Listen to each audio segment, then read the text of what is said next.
of big fight weeks for you since you came to the UFC. Here's another one. I guess what's the feeling like this time around? Man, this is what I asked for. You know, I wanted to fighting so long outside the UFC. I always dreamt of coming here, putting on performances on the biggest stage possible under the brightest lights, and that's exactly what they gave me. I asked for it when I first sat down with Hunter Campbell, laid out my intentions of what I wanted to be for the organization and inside of the organization. And here we are. I mean, the strength of schedule that I put together in 16 months with the backup for the title fight, Dan Hooker, Charles Oliveira, Justin Gaethje, and now Tony Ferguson, it's right where I wanted to be. You know, big fights, big stages, and this is no different. And I got a tough opponent ahead of me on Saturday night, ready to do the thing. I wonder as you sit there now, like how you would categorize your UFC run, because exactly what you just said, right? Insane strength of schedule, outstanding performances, right? But if you look at just the results, I know you have high expectations for yourself. So can you be proud of what you've accomplished, or do you sit back and go like, yeah, but I didn't do what I wanted to do? No, absolutely. I gave up trying to be perfect long ago. You know, when I got into this sport, I watched BJ Penn and Matt Hughes and George St. Pierre and Anderson Silva, all these guys that we looked up to in mixed martial arts, and they all had losses on their record, but at the time they were so dominant that they hardly ever lost. So in my mind, I said, okay, well, I'm not going to lose. There's no reason for me to lose. I'm going to be that good. Then you go through a couple losses, you grow through failure, you grow through struggle, and you realize, hey, it's all part of the process. You know, me coming in, and you look at my record thus far, 1-2 in the UFC, fighting the toughest guys on the planet at 155 pounds. Every single one of these guys and gals on the roster on any given night could lose to anybody on the roster, especially in the top 10 when you're fighting the toughest guys or gals in the world. So it's the cards have fallen how they were. I'm not too upset about a debut of the year starting 2021 and then a fight of the year capping it off at the end. Two awards that I hold dear to my heart, and go out there, get my hand raised on Saturday night, and there's even more big fights coming up in the future. Absolutely. Tony Ferguson is a big fight. You know, he had the famous Dana White privilege line. We all got a big kick out of it. Everybody laughed. And then we brought it up to him today, and he doesn't find it so funny anymore. It seems like he's got a little chip on his shoulder, maybe a little anger towards the organization, I think, but maybe a little bit towards you as well. What do you make of that? I'm sorry, Tony, but that Dana White privilege line might be the funniest thing that has ever been said on a microphone in the context of mixed martial arts. He's right. I am his boss's favorite fighter. I am Dana's favorite fighter. Dana White privilege is not on the line here. I've already got it. And no, man, it's all fun. You know, I saw him after the press conference. It's all respect. He's going to go out there and try to take my head off, and I'm going to do the exact same thing. But when it comes to animosity, I got no animosity towards him. He's all business. Is it true? Is it blunder? Is it just words? Is it lip service? We don't know. All I know is he's going to run into a buzzsaw on Saturday night, and my Dana White privilege is not going to make a difference no matter what. Last thing for me, I mean, obviously your track record speaks for itself, but are you thinking about rankings and title shots and what comes next, or is this all about at this point about just coming in and, you know, turning in these fan-friendly, amazing performances and then just seeing what comes next? Man, yeah, I'm always looking at the future. I'm always looking at the game. I'm a student of the game, and now I'm a student of the lightweight division here in the UFC, how all the pieces are falling together, how people are in the rankings, who's out of the rankings, who are coming in, who is moving weight classes. There's a bunch of different stuff going on. But I truthfully think that everything in the fight business is up to time and circumstance. The reason I got the title shot back in May was the interesting set of circumstances where Conor and Poirier were tied up for a third fight. Khabib retires.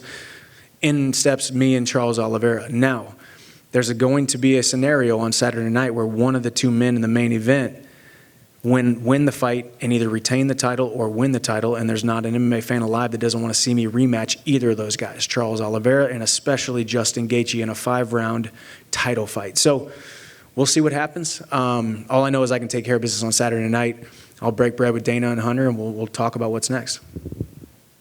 Mike, I wonder, I mean, pretty much the entire 6 years that Tony Ferguson was looked at as either the number 2 or number 3 lightweight in the world, you were over in Bellator, you were winning titles, you were doing a lot of stuff over there. Was this a fight that you ever daydreamed about in your spare time or thought about, or even just used this guy as a barometer for your own performances while you were over there? Yeah, I made the decision that I was going to test free agency and hopefully most likely end up in the UFC right when the pandemic hit. And 2 months straight, I trained in my garage every single day with UFC Fight Pass on, watching every single lightweight, every single minute of every single one of their fights in the UFC. And Tony Ferguson was at the top of the division, at that time when he was kind of going through right off the end of that 12-fight win streak. Still a guy who was looked at as one of the top lightweights in the world, and a lot of people's eyes could have beat Khabib. Tony Ferguson was the first name on our list that we wanted to fight when we came over to the UFC. He turned down the fight and then offered to fight me like a month after Fight Island. I just wasn't ready. I'm away from my family. I needed to go spend time with them, date my wife, and serve my child. And now here we are a year and a half later, and it happens. Tony Ferguson has been the guy I've wanted to fight since the very beginning. Now we get to do it on Saturday night. Yeah, and I think we're all looking forward to it. I mean, you're always extraordinarily open and honest with us and the media and the fans. And so I'm just curious for your honest assessment. I mean, where do you think Tony is at this point in his career? I don't know. He's probably in the hotel somewhere over here. No, I think, no, I mean, where is he? I mean, he's, man, the thing about Tony Ferguson is you can talk about he's lost a step. You can talk about maybe he's lost athleticism or power because of age or whatnot. Yes, he's fallen on some hard times with a couple losses, but just as I said before, when you're fighting the toughest guys on the planet at 155 pounds, you're going to take losses. The thing that makes Tony scary, the reason he is the boogeyman in El Kukui, is he's so unorthodox and so unpredictable. Not a man alive can emulate Tony Ferguson in my training. There's nobody at Sanford MMA, which I highly regard as the greatest gym on the planet with the greatest coaches. They really can't 100% prepare me for Tony Ferguson because you don't know what you're going to get. What we saw last fight was not what we saw the fight before, and it will not be what we see on Saturday night. It's a crapshoot, and that's why everybody's going to be on the edge of their seat. And might I say, dare to say that we're going to steal the show again. I mean, do you feel like this fight almost represents, in a way, his last chance to do this sort of title run and be in contention? In a way, does that make him more dangerous, right? You're getting someone who doesn't have much to lose. I will say I do think he's probably going to be at his most dangerous because you back a guy up into a wall, he's going to come out swinging, especially a guy with a champion heart like Tony Ferguson. I don't think this is an end-all, be-all, fail in its final type of scenario. I don't think we're talking about retirement for him after I beat him.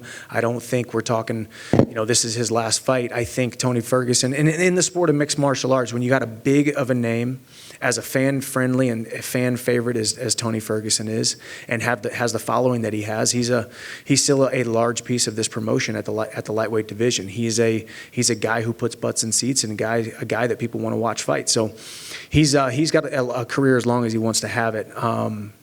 He will lose on Saturday night, in my opinion, but we'll see what happens after that for him. Well, last thing from me, I mean, you were talking about how hard it is to prepare for a guy like him. You can't get anybody to replicate his style in training. Is there anyone you can compare him to throughout your own resume, like a fighter you fought who you think may be somewhat similar, or anything you can sort of reach to with that? No, I really don't. I mean, obviously everybody's got 2 arms and 2 legs, and we're talking about boxing, kickboxing, jiu-jitsu, and grappling. And so, of course, there's different similarities here and there, but I think when you add in the wrinkle that Tony Ferguson doesn't get tired, he doesn't get finished, he keeps on coming, that's a scary fight. He's got elbows that'll cut you up. He throws them from everywhere. He keeps fighting off of his back when he does get taken down. I can't think of anybody that can emulate Tony Ferguson because nobody can. He's a puzzle to solve, and we're going to try to solve it on Saturday night. Michael? Justin was in here a minute ago, and he said that his fight with you wasn't a war. Are you kind of surprised that he describes it like that? Yeah, listen, I like Justin Gaethje, but I gotta call him out on some of the things that he said. Number 1, he said it was boring. Number 2, he said it wasn't a close fight. And number 3, he said it was the first time that he fought somebody to win instead of fought somebody to hurt him. Now that to me is very telling. It's very indicative of a guy who met his match, a guy who stood across the cage from somebody who he was afraid for the first time in his life a little bit to engage with because he knew he met a guy as crazy as he was. All of those things are very telling to me that he wasn't where he wanted to be mentally because I put him in a place where he didn't want to be mentally. I love you, Justin. I respect the heck out of you as a competitor. I want to share the octagon with you for the title by the end of the year after this fight if you win. But it was definitely a lot closer than he thinks it was. Outside of fighting, you're getting a bit of reputation as a motivational speaker. I saw earlier this week how to truly order a cup of coffee. Yeah. I'm curious what you think of that reputation. Feel free to answer it in a motivational speaker. No, it's I don't take myself too seriously, man. I don't. I have fun with this. I love these opportunities because people get to see it. People get to see what we're saying or hear what we're saying and see what we're doing, and they get to feel something. So I like to use my platform to speak on my experience, to convey a message and tell a story. And I like to have fun on social media. I love that people have fun with it. You know, the Michael Chandler motivational stuff on all the YouTube comments is actually pretty hilarious. But it's also, I think, somewhat of a compliment. I think it hits home for a lot of people, and then a lot of people make fun of it. But people will always criticize things that they don't understand and things that they are intimidated by. What's your favorite motivational quote? Favorite motivational quote is Steve Prefontaine: "To give anything less than your best is to sacrifice the gifts." Okay. Hey, Michael, over here, to your left. Oh, Yeah. where's your microphone? Oh, right there. Oh, okay, sorry. I was going to say, I was okay. Can you just talk to me about your family's recent decision to adopt another child? Like, what does that mean to you? Oh man, it was. I got to be honest with you. You know, I have not even been there. You know, we went out to where our son was located during training camp, right? August 12th or April 12th or 13th or whatever to go get him. And since then, I spent a couple of days in a hospital, a couple of days in a hotel room, and then I've been down in Florida training. So I've been, you know, FaceTiming my wife as she is going through the toils of taking care of a newborn. So I feel like I haven't even been there yet. Number one, to serve my wife and be there to help her. Number two, to serve my oldest son, Hap, who is now going to be, you know, not an only child anymore. So I got a lot of catching up to do. As soon as I get my hand raised on Saturday night, I got to get home and be a father to 2 baby boys and serve and love my wife, who's been taking care of our household. But it's amazing. I love my family. I love the gift of adoption. I love my son Hap. I love my new son Ace, and I can't wait for the future to raise these 2 young men into high functioning members of society. Is a father of 2 Michael Chandler going to be more dangerous than father of 1 Michael Chandler? You know, I think maybe more next fight, once I actually fall in love with my new son and take on that fatherly role. And not that I haven't yet. That might sound bad, but I haven't been able to take myself out of fighter Michael and put myself into father Michael quite yet, a father or 2 yet. So it's all happened so fast. You know, you want to make God laugh. You tell him your plans, and he's gonna supersede your expectations and change your plans every single time.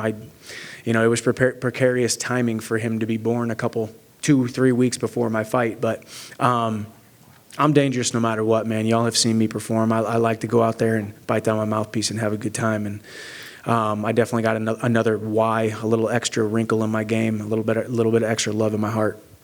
Michael, right here. Looking at your Justin Gaethje fight, in the countdown, it said you kind of like fell into it, like the crowd was kind of erupting and you got into that war.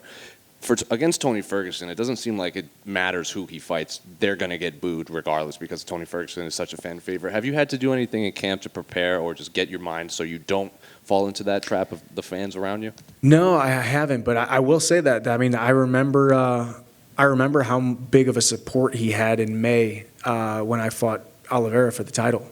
The dude's got a following, and his following travels. So I expect there to be and it's the fact that it's Arizona. Obviously, there's going to be a Mexican heritage Cinco de contingent. Mayo too. Cinco de Mayo, so. Turns out I'm going into enemy territory. I didn't even realize that till just now. Thanks for bringing it up.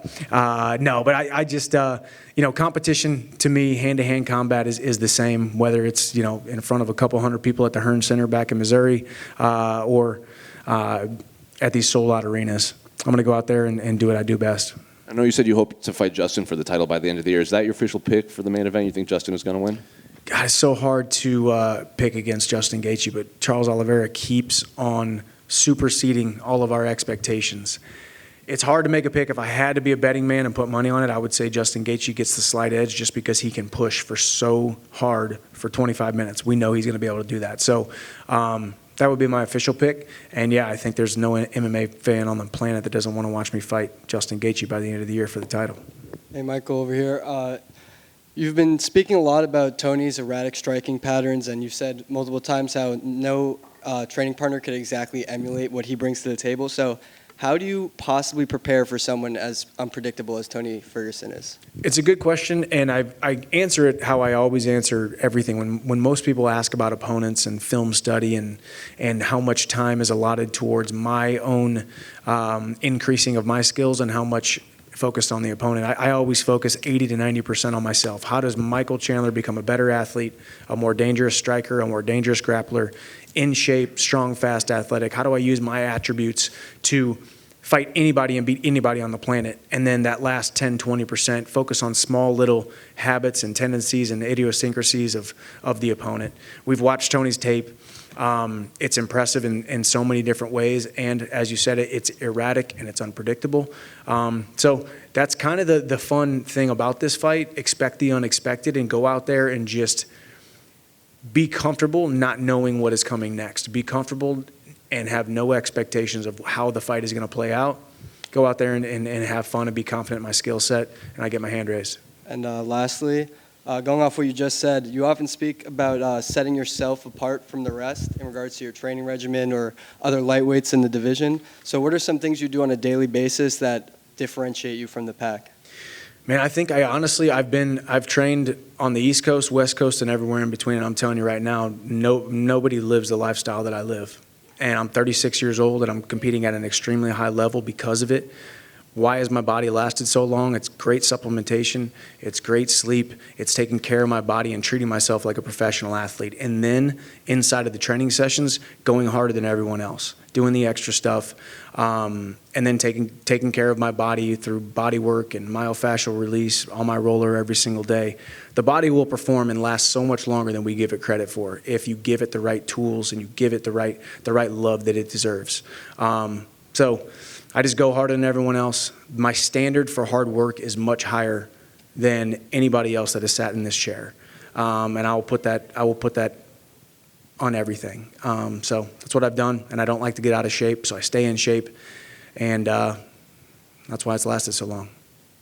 Got one here in the back, left. Michael, your run so far here in the UFC has been ultra exciting. Have the fights and your time with the organization lived up to the expectations you had when you signed?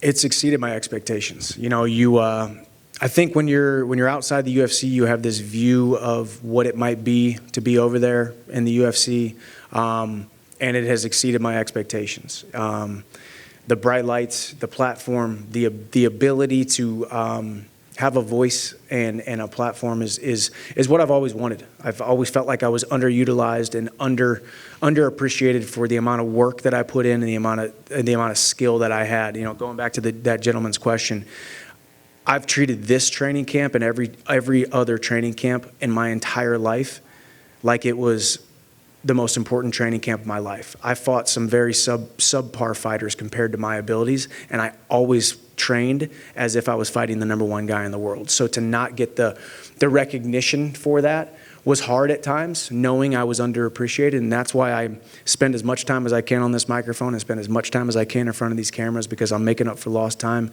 and I love my life and I love my job. We knew you as a long time as the face of Bellator. Do you feel now at home as a UFC fighter? Well, I am Dana's favorite fighter. So no, I do. You know, and I think there's always a transition period. First, they doubt you, then they kind of hate on you and doubt you at the same time, and then they start to embrace you. And that was the mixed martial arts fans are amazing fans, but they are very rigid at times. And I was a nobody who had to come in and prove myself. And here we are 16 months into it, and I've asked for the hardest fights and the biggest names in the sport. Not many guys want to go out there and fight Justin Gaethje for a second time. Not many guys want to go out there and call out Conor McGregor, not because of the money, not because of the red paint, not because they want the legacy fight and the stage and the significance of that fight. I want all the smoke. I want all the big fights. I want all the big names. I want all the big stages. And that's what the UFC can give you that other organizations cannot. I'm right at home, and I'm 100% a UFC fighter, and people are starting to accept that. And you previously had also said you were here for a good time, not for a long time. Are you seeing more and more options, so it may be extending the period of time you may be here? Yeah, I always said that too, because I wanted people to know I ain't no spring chicken. I didn't come into this organization as a 24-year-old. I came into this organization as a 34-year-old seasoned veteran, and here I am celebrating my 36th birthday a couple weeks ago, and I still feel great. I still got some huge fights on my horizon. I do believe I will be UFC champion by the time I hang up the gloves, and I think that's sooner rather than later. Thank you. Michael, just to your right. We had Donald Cerrone in earlier today, and he became very emotional talking about the prospect of fighting in front of his child on Saturday. I know your oldest Hap will be watching you live for the first time on Saturday. Can you put into words how special that will be?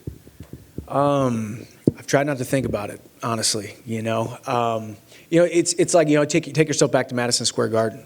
You take yourself back to title fights. You take yourself back to these experiences that have bigger implications than just the fight. The huge platform of Madison Square Garden or getting to fight for a title. Those things can get inside of your head and make you fight differently. When I know my son Hap is there, and my wife, two of my favorite heartbeats on the entire planet, it's I don't want to think about it too much because I got a job to do, and I just want to get my hand raised. I want to jump out of that cage, and I want to go hug him and tell him that I'm ready to be home and I'm ready to be daddy, because he deserves that. And I fell in love with him 5 years ago, and I looked into his eyes and told him that I was going to love him and serve him and take care of him. And this sport that I love takes me away from him at times, but he will know that every man has to work. And for him to sit there in the front row and to be able to see what daddy does for work, I think that's going to be really cool. So I'm excited about it, and try not to think about it too much. So thanks for bringing it up. Thank you, Mike. Michael, just one here to your left. Close it out. I know you said in the past 2 fights that you zigged when you should have zagged, and that's kind of the difference between winning and losing. Is there anything you can do going into this fight to clean that up? I know it's chaotic in there. I know decisions happen in a split second, but is that something you've thought about that you can change, or is it something that just kind of happens? Yeah, I think that's why we love this sport, man. Every single fight is different, and every single moment could be catastrophic for yourself or your opponent. And that's why we love the sport. I am confident in my skill set. I'm confident where I am exactly right now. I'm confident in some of the things that I've cleaned up from previous performances. I am confident where my head is at and where my heart is at and where I'm at physically. So not a lot I can do besides just be me. The good thing is I know I have the no-quit gene in me. I have the warrior gene inside of me. We all saw it last fight. We've seen it in numerous fights. It's something you can't teach. You can't teach grit. You can't teach heart. You can't teach determination. You can't teach toughness. And I have those things in droves. So Saturday night, I want you guys to see the technical side of me. And if I have to pull out that dog inside me, I will. Thank you, guys. Appreciate it.